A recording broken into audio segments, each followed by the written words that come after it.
Herkese merhabalar. Annemle birlikte biber ve patlıcan fidesi ekimi yapıyoruz. Bismillahirrahmanirrahim. Şu irilerini alacağım. Ay maşallah, ay maşallah. Bunlar kıl biber. Kahvaltıda çıtır çıtır yersiniz. Kızartmaya koy. Dolaba koy.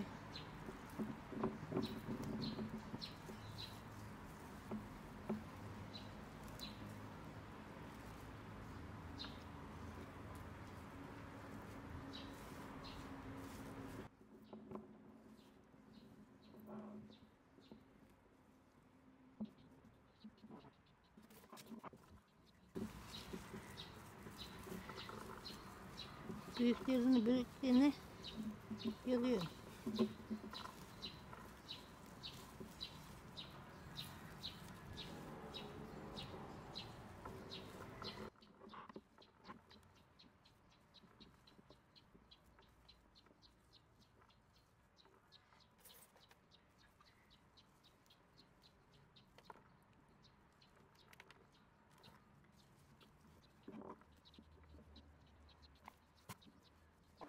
Patlıcan da dikeceğim şimdi kovalara.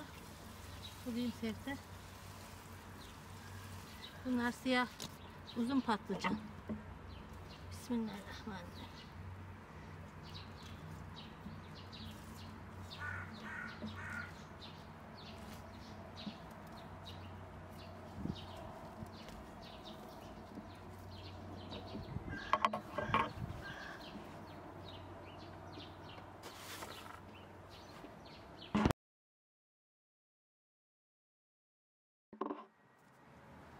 Şimdi kovaları koydum ben. Tavuk gübresiyle çiçek toprağını, tortu toprağını karıştırdım toprakla. 3 tane patlıcan dikeceğim buna. Bismillahirrahmanirrahim. Gübreli çiçek toprakları aldım çiçekçiden. Bismillahirrahmanirrahim.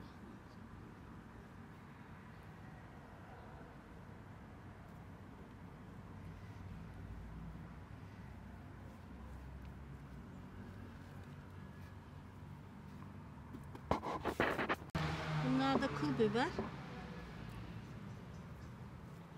Kıl biber dikeceğim bunlara. Bunlar da çok güzel oluyor. Salkım salkım döküyorlar. Bismillahirrahmanirrahim. Allah'ın kuvvetine, meleklerin yardımına Allah'ım. Oldur Allah'ım, bitir Allah'ım. Şu incelerini de iki dikivereyim.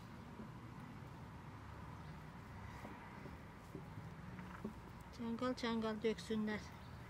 Herkesler yesin.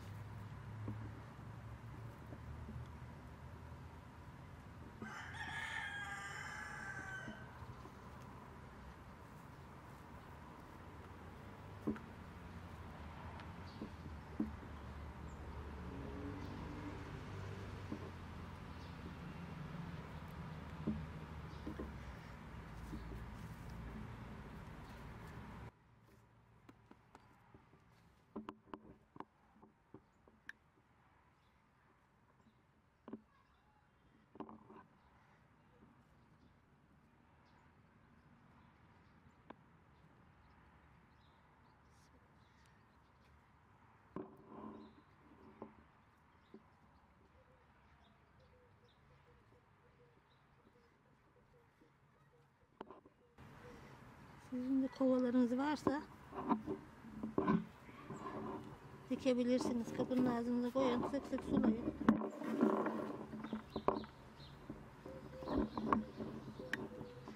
Her yerde her şey oluyor. Toprak iyi olduktan sonra.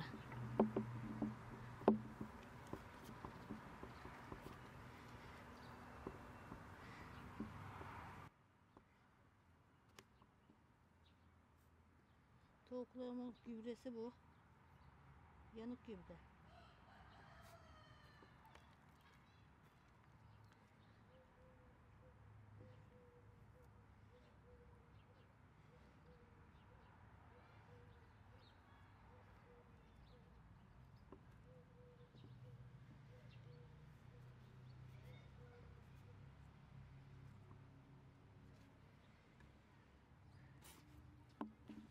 Evet, ben de anneme yardım ediyorum. Kovalara biber ve patlıcan fidelerini ekmeye devam ediyoruz.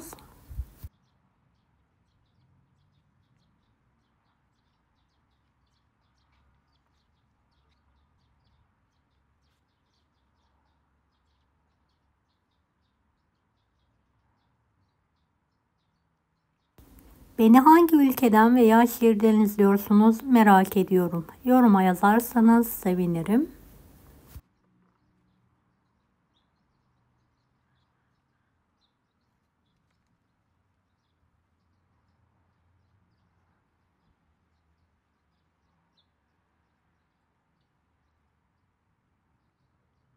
Fideleri annem kendi yetiştiriyor. Kanalından ayrıntılı olarak izleyebilirsiniz. Yorum kısmına annemin kanalının linkini bırakıyorum.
Sıra kavanoz doldurduk.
Kanalıma ücretsiz abone olmayı unutmayın. Bir dahaki videolarda görüşmek üzere. Allah'a emanet olun. Hoşça kalın. Daha farklı videoları da izlemeyi unutmayınız.